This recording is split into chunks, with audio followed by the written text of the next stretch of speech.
Apologies, as my phone keeps ringing every single time I'm about to start making this message. But my message is to you, Azania. It is to you, the children of South Africa. And it is from us, your big brothers, speaking to you because of experience. There is nothing new that South Africa is going through that we've never seen before. Our parents, once upon a time, very content to continue to serve the white man, to continue to be slaves of the white man, and to continue to earn money from debt for the sale of their resources. Once upon a time, our parents thought that success was selling their children's futures, their children's heritage, their children's land and resources to the white man for them to be able to drive nice cars, have TVs, and send their children to expensive schools. But today, Zimbabwe has had to pay the price for the comfort that our parents had. There is no revolution without suffering. There is no revolution in which the people do not lose for a certain time in order to build for their children's futures. Some great man once said that a generation has got to wear overalls and they've got to use shovels for the future generations to wear suits.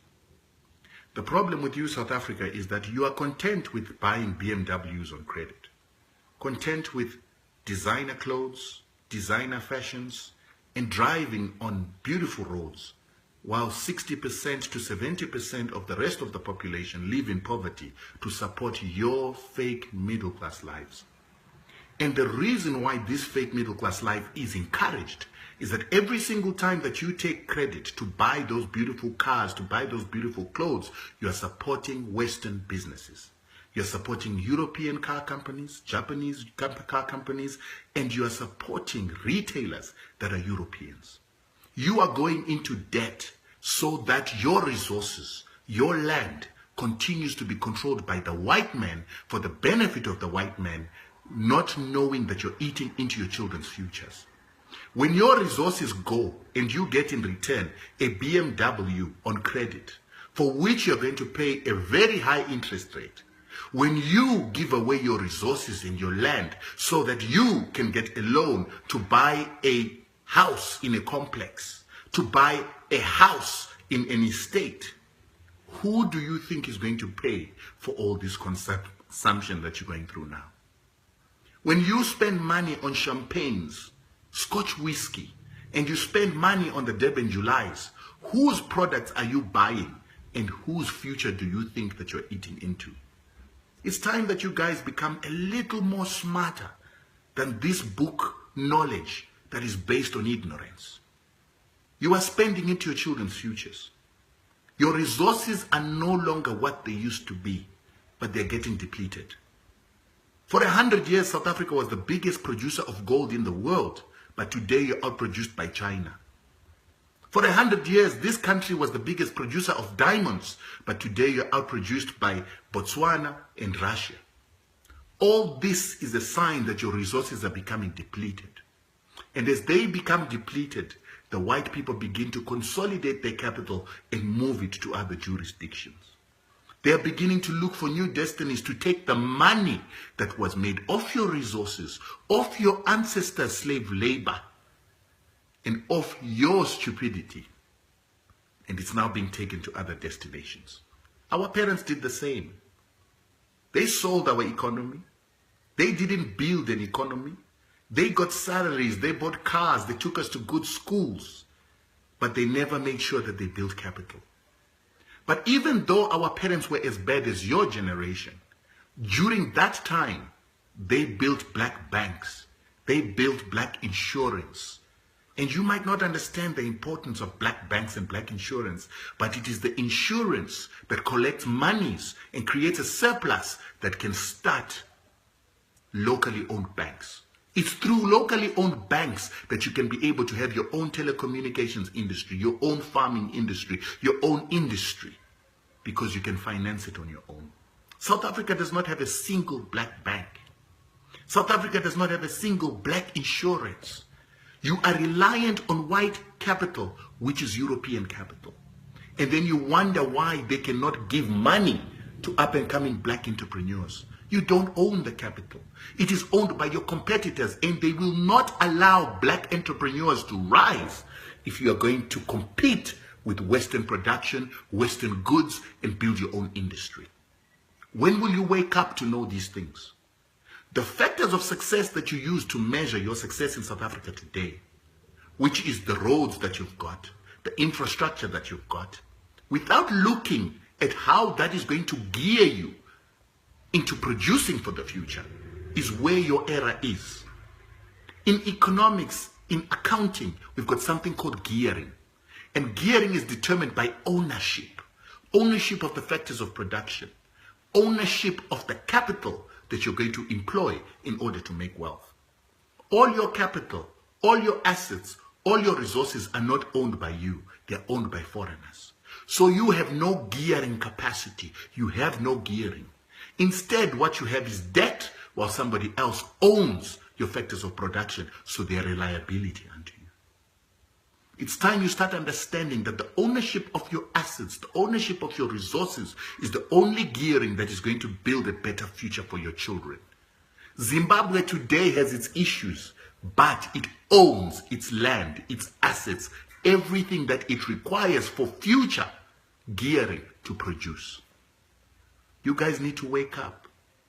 This academia that is not based on practice, this academia that is based on being brainwashed, makes you similar to a rat that is running in a cage that thinks that it knows the world just because it knows how to run in the wheel.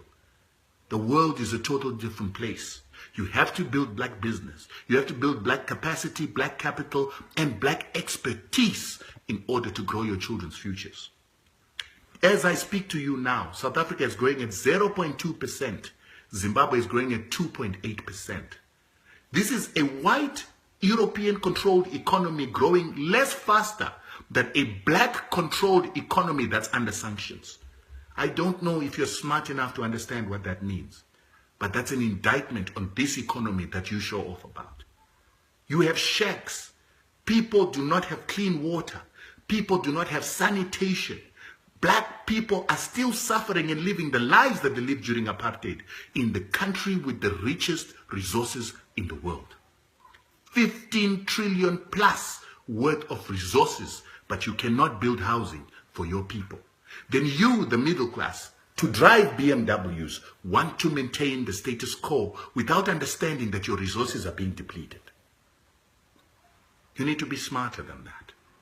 And this indictment of Zimbabweans, without realizing that Zimbabweans own what is theirs.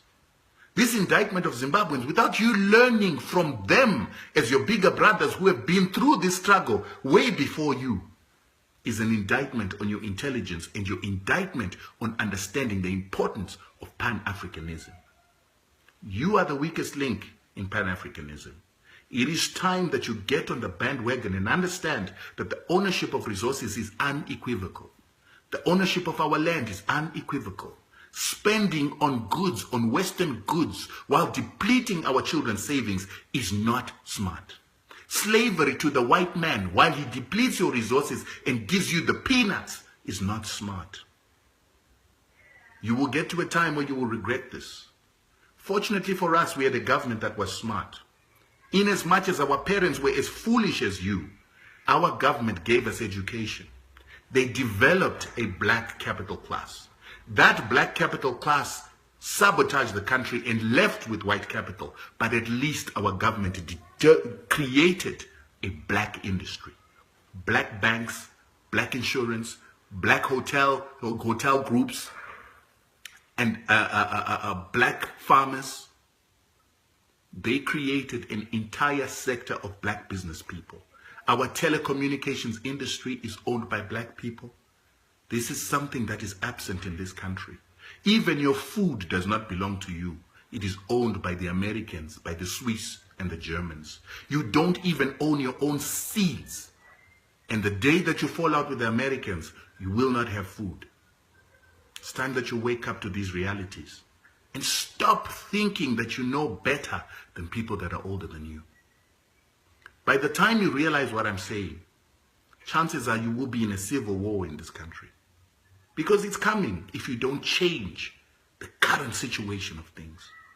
It is coming to a time where the poor will need to overthrow you, the middle class, and your white bosses if you don't change the circumstances and the situation of this country. The reason why you've got violence during your protests is because a man has to buy a tomato, a potato, onion. Every single thing that a person needs to survive in South Africa needs to be purchased. In Zimbabwe, the poor can grow their own food in their own backyards. They can grow their own food on vacant pieces of land and they will be able to eat. What Zimbabweans fight for is sneakers, cell phones, cars, and a better life. But at least they've got access to the basics. You don't have access to the basics. That is why Marikana happened. People can't even eat without 10 rand in their pocket. That is why situations like the service protests that happen in this country happen. Because people are hungry without money. It's also the reason why men and women have got to go onto the street and do crime in order to survive. Because the factors of production and survival were taken from them. It's time you wake up, guys. And I won't stop speaking because I'm an African. And I love you. And unless you stop being the weak link, Africa has got no future.